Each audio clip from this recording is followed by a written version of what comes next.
Every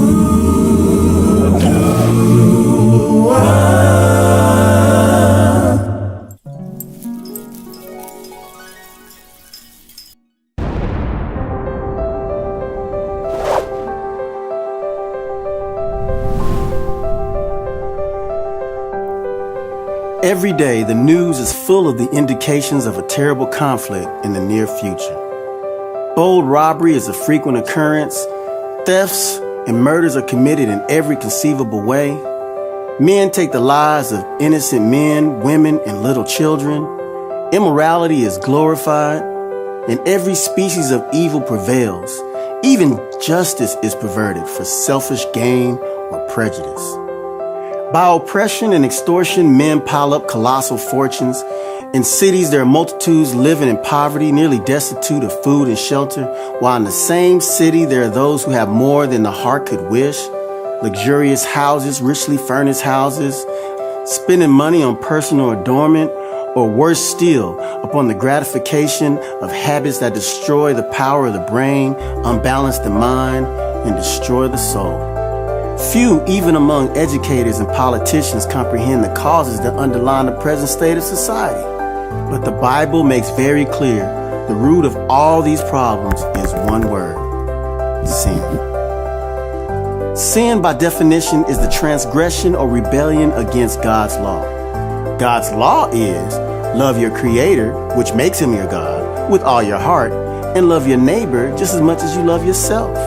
In order to make that law plain so that men who are already under the power of sin, living in a sinful world, could clearly understand it, God broke it down and wrote it with His own finger in stone. That's right, the 10 Commandments.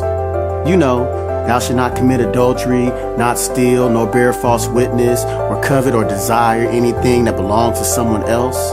But before you let your feelings tell you that God's law means give up all that would make life joyful, ask yourself this question: what would I have to be to break the law?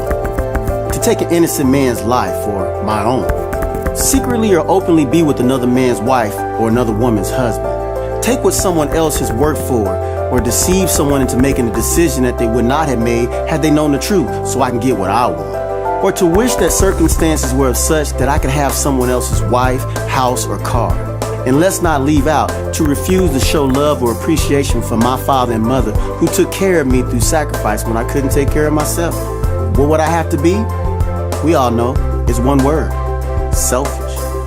Sin is selfishness so destructive that it says, I want what I want and I don't care about how it hurts anyone else. And wouldn't I have to be even more selfish to hurt my Creator by showing Him that I don't owe Him my first allegiance? Or give the honor He deserves to a rock, tree, or golden statue? Or mock Him by using His name for sport, or to get a laugh, or curse out my frustrations?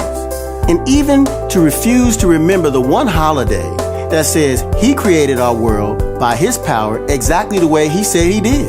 This is why the Bible also says that if you offend or break one of the commandments, it's just as good as breaking them all. Because you have to be absolutely cold-heartedly selfish to break one commandment that defines what true love is.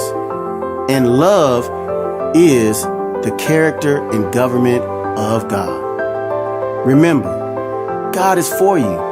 Jesus really did die to redeem you. All of heaven is on your side. This is Nick from the group Music, and you have just received the Gospel Nugget.